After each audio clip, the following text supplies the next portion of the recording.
आप किस विकास की बात कर रहे हो, किस भाईचारे की बात कर रहे हो? आज देश की हकीकत ये है।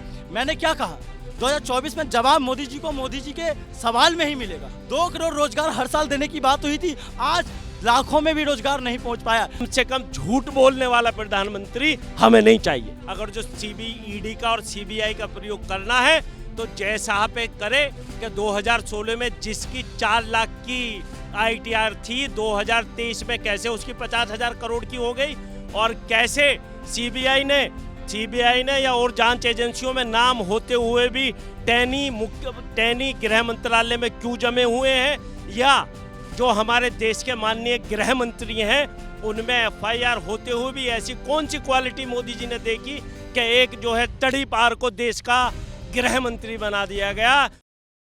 आप कह रहे हो कि अरे देश में रोजगार नहीं तो स्वरोजगार पकौड़ा टाल लो और कहाँ कह रहे हैं? मोदी जी कह रहे हैं। अरे मोदी जी के तो मोदी जी खुद उनके पास डिग्री नहीं है, वो क्या कहेंगे? अरे भैया दिल्ली यूनिवर्सिटी से डिग्री जो दिखा रहे थे वो फंड उस टाइम आया भी नहीं था, वो फंड 1990 के बाद आया था। किस डिग्री के बाद? उस डिग्री की जांच क्यों नहीं हो रही है? और वो तारीफ बार क्यों बताएगा जो 12वीं के बाद इंटर करने वाली बात है? अगर आप पढ़े लिखों को सत्ता नहीं दोगे तो वो ऐसे ही बात करेंगे, वो बिना तथ्य की बात करेंगे। देश ठीक नहीं चल रहा है, इतना बढ़िया सब कुछ चल रहा है, विकास के नाम पे एकदम देखिए दुनिया में डंका बज रहा है। विकास के नाम पर मैं बताऊं, हमारा और तुम्हारा जिसका विकास नाम है उसी विकास का विकास हो रहा है और किसी का विकास नहीं हो रहा है। 2-4 लोगों को विकास कर देने से आप कह दो कि भारत का विकास हो रहा है तो कहीं नहीं दिख रहा है। अगर विकास हो रहा होता तो मेहनत के लोग आज यहाँ जंतर मंतर पर बैठ नहीं रहे होते। आज कुली समाज के भी लोग थे, आज मजदूर संघ के भी लोग थे, आज महिलाएं भी बैठी हुई थी, आज क्षेत्रवाद के नाम पे नॉर्थ ईस्ट के भी लोग बैठे हुए थे। आप किस विकास की बात कर रहे हो, किस भाईचारे की बात कर रहे हो? आज देश की हकीकत ये है। मैंने क्या कहा 2024 में जवाब मोदी जी को मोदी जी के सवाल में ही मिलेगा। उनका जो वादा है, वादा के सहारे ही मोदी जी को सब जवाब मिलेगा। कैसे मिलेगा? उनका वादा क्या था? 2 करोड़ रोजगार हर साल देने की बात हुई थी, आज लाखों में भी रोजगार नहीं पहुंच पाया। आज एसएससी तमाम पीसीएस तमाम आईएएस की जो सीटें फिक्स होती थी, शिक्षा संस्थान में सीटें फिक्स होती, उनकी सीटें कम कर दी, और जो भर्तियां आती थी भर्तियां फिक्स होती थी, और 2-4 साल से भर्तियां बंद हो गई है। और अगर आज भर्तियां 2-4 आ भी रही है तो उनकी परीक्षाएं कब होगी इनका अता पता नहीं है। और परीक्षा की तिथि आ भी गए, हमने परीक्षा दे भी दिया तो एक्सल चेंज हो जाता है बॉस, एक्सल चेंज मानी हो जाती है। ठीक है आएंगे भाई साहब, बेरोजगारी की बात कर रहे हैं, लेकिन क्या लगता है जिस देश में नफरत की बात होती हो, हिंदू मुस्लिम फैला दिया जाता हो, वहाँ पर बेरोजगारी या महंगाई का भी मुद्दा बन पाएगा? बिल्कुल मुद्दा बन पाएगा सर। नफरत एक अलग चीज़ है और ये मुद्दाएं तो अपने ऐसे हैं जो पुराने चले आ रहे हैं। मैं माफ़ी के साथ कहना चाहता हूँ, मतलब जब से ये सरकार, रोजगार की समस्या पहले से थी, आज पहले कम थी तो आज बहुत ज़्यादा हो गई इनकी सरकार में आके। जब से भाजपा के लोग सरकार में आए हैं इन्होंने देश को तोड़ने के अलावा कोई दूसरी बात करी ही नहीं है। मुझे बड़ा दुख होता है। आप तोड़ने की बात कह रहे हैं, मोदी जी कह रहे हैं कि मैं तुम्हें बता देता हूँ एक बार कि देश के जो गृह मंत्री हैं उनके खिलाफ एफआईआर है, और तमाम तरीके की चीज़ें होते हुए भी थी, और एफआईआर नेम्ड होते हुए भी अजय कुमार टैनी को गृह मंत्रालय से नहीं हटाया गया, जिसके लड़के ने सरेआम 5 लोगों को कुचल दिया था। देश के प्रधानमंत्री को ये दिखाई नहीं देता कि कैबिनेट में उसको अपने बराबर में रखना और अपने साथ बैठा के वो करना, ये किस तरीके का संदेश देश की जनता को देना चाहते हैं? उस मामले के बाद यूपी में चुनाव हुआ, उनके क्षेत्र में जितनी सीटें आई थी सभी बीजेपी जीती। देखिए वो के उत्तर प्रदेश में इनकी सरकार थी, और जो सीट जीतने का जो खेल है वो पूरा देश जानता है। जिस तरीके से भाजपा चुनाव जीतती है ईवीएम हैक करके या अधिकारियों को अपने साथ मिला के, ये पूरे देश के सामने सब खुल चुका है। मध्य प्रदेश में आपने देख लिया किस तरीके के उन्होंने सेंसस चुराया। उससे पहले नॉर्थ ईस्ट में, मेघालय में, गोवा में आपने देख लिया पहले जब सरकारें बनी थी क्या हुआ था। तो ये कांग्रेस जीतती थी या वहाँ नहीं खराब होती है? नहीं, कांग्रेस, ये बात ठीक है, इतनी नहीं होती, बेईमानी करते हैं ना। ये देखिए नेगेटिव या नफरत जो उसको बात को आप कितना भी बड़ा चढ़ा के कह सकते हो, लेकिन अगर जो आप उत्तर प्रदेश की, मध्य प्रदेश की, छत्तीसगढ़ की, राजस्थान की आप बात करोगे, अभी लेटेस्ट हिमाचल में हारे ना आप, हिमाचल में हारे आप। तमाम तरीके के बहुत बड़े बड़े 10 साल से आप वहाँ थे, केंद्र में भी आप थे, आप हार गए। वहाँ कांग्रेस ने एक साधारण आदमी को जो छात्र राजनीति से लड़का गया था उसको मुख्यमंत्री बनाया। आते ही उसने सबसे पहले जो अच्छे काम पेंशन उसने कर दी ना लोगों की, और रोजगार की भी लगातार बात कर रहा है, निश्चित रूप से मिलेगा। 24 में मोदी जी को टक्कर कौन देगा? चेहरा भी तो होना चाहिए। देखिए, चेहरा अपने आप आ जाता है सर इस देश में। अगर जो आप 1990 की बात करोगे तो जब चंद्रशेखर जी और वीपी सिंह जी इस देश के प्रधानमंत्री बने थे तो किसी को पता नहीं था कि ये लोग इस देश के प्रधानमंत्री बनेंगे। 2024 में भी वही स्थिति पहुंचने वाली है और इस देश में और विपक्ष की पार्टियों में बहुत सारे लोग हैं जो प्रधानमंत्री बन सकते हैं और वो निश्चित रूप से नरेंद्र मोदी जी से कई गुना ज़्यादा रिजल्ट देंगे। कम से कम झूठ बोलने वाला प्रधानमंत्री हमें नहीं चाहिए। कहाँ झूठ बोलते हैं मोदी जी, बताइए। नहीं, सच बताइए। 2 करोड़ का भी तुमने बनाया, 2 करोड़ वो कह के आए थे कि 2 करोड़ देंगे रोजगार। आप मुझे 2 लाख भी कहीं जनरेशन हुआ तो मुझे बता दो। उसके बाद आपने क्या करा? उसके बाद आपने तमाम जो है जो देश के संसाधन हैं वो बेचने शुरू कर दिए आपने। तो आप ये बताइए, तब पूरे देश में चाहे वो आरबीआई हो, चुनाव आयोग हो, इनकी एक जो छवि है उन पे इस सरकार में प्रश्न उठे हैं।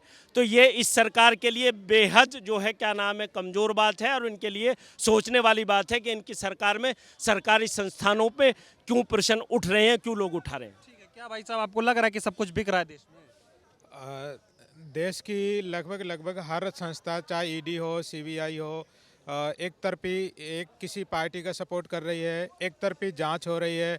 एक आंकड़ा बताता है कि 125 सीबीआई और ईडी के द्वारा बड़े बड़े नेता और पार्टियों पर रेड हुई, तो उसमें 116 के आसपास सब विपक्ष के हैं, सिर्फ 5 ही बीजेपी के हैं। आरोप तो ये भी लगता है ना, कांग्रेस के टाइम पे सीबीआई को तोता कहा जाता था। अगर ऐसा है इसलिए तो कांग्रेस को हटाया था। तो अब इसका दुरुपयोग कांग्रेस का, अगर आप 10 साल का रिजल्ट उठाओ और 10 साल का बीजेपी का उठाओ तो कांग्रेस बीजेपी से बहुत अच्छी है। उसने रेड किया लेकिन विपक्ष पे कम, अपने पे ज़्यादा किया। और लेकिन मोदी सरकार में जो रेड हुई वो विपक्ष पे ज़्यादा और अपनी सरकार पे कम। 125 में सिर्फ 5-6 अपनी पार्टी, बाकी सब विपक्ष। हर जगह विपक्ष को खरीदना, विधायक खरीदना, सांसद खरीदना, नहीं आया तो जेल, नहीं आया तो बस। सर क्या बोलिए? सर, मनीष सिसोदिया पे और केजरीवाल में इन्होंने मारा था ना, क्या मिला? 2 शराब की बोतल। मनीष सिसोदिया पे क्या मिला? कुछ मिला क्या? या और भी जितनी भी मेरे भाई ने कहा ईडी की जो छापेमारी चल रही है वो सिर्फ विपक्ष के लोगों को, कर्नाटक में शिव कुमार जी जैसे कद्दावर कांग्रेस के नेता को, कि वो एक उभरती हुई छवि है और मुख्यमंत्री ना बन जाए, भाजपा ना हार जाए, तो ऐसे और बहुत सारे लोग हैं जिन पे जो है क्या नाम है इस तरीके के ईडी का और सीबीआई का प्रयोग करा जा रहा है। अगर जो ईडी का और सीबीआई का प्रयोग करना है तो जय साहब पे करे कि 2016 में जिसकी 4 लाख की आईटीआर थी 2023 में कैसे उसकी 50,000 करोड़ की हो गई, और कैसे सीबीआई ने या और जांच एजेंसियों में नाम होते हुए भी टैनी गृह मंत्रालय में क्यों जमे हुए हैं, या जो हमारे देश के माननीय गृह मंत्री हैं उनमें एफआईआर होते हुए भी ऐसी कौन सी क्वालिटी मोदी जी ने देखी कि एक जो है तड़ी पार को देश का गृह मंत्री बना दिया गया। ये प्रश्न बड़ा प्रश्न है और इसका जवाब देना पड़ेगा देश की जनता को। ठीक है, बोलिए क्या करें। हमारा कहने का मतलब है, आज देश में जो प्रधानमंत्री हैं वो एक राज्य के प्रधानमंत्री हैं, सिर्फ गुजरात के। उनके मन में सिर्फ एक ही भावना है कि हम सिर्फ गुजरात के प्रधान। हाँ, देखिए यूपी में राम मंदिर बनवा दिए, जगह जगह रैलियां करने जा रहे, रोज कुछ ना कुछ उद्घाटन करके ही आते हैं। सर, रैली करना उनका स्वार्थ है, राम मंदिर बनाना उनकी वोट बैंक की नीति है, लेकिन विकास का जो काम है, आप देश के प्रधानमंत्री हैं, महाराष्ट्र के उद्योग उठा के आप गुजरात क्यों ले जाते हो? राजस्थान के उद्योग या बंगाल के उद्योग उठा के गुजरात क्यों ले जाते हो? क्या आप गुजरात के प्रधानमंत्री हो? जितने बड़े बड़े उद्योगपति हैं गुजरात के लोग हैं, वो उनको ही ज़्यादातर सरकारी टेंडर उन्हीं को क्यों मिल रहा है? एक अंबानी है, अडानी है।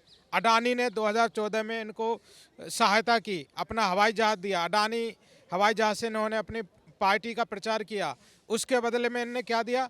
अडानी जो करीब 44 हज़ार करोड़ की संपत्ति के मालिक थे, आज वो 9 लाख 10 लाख करोड़ के कैसे बन गए?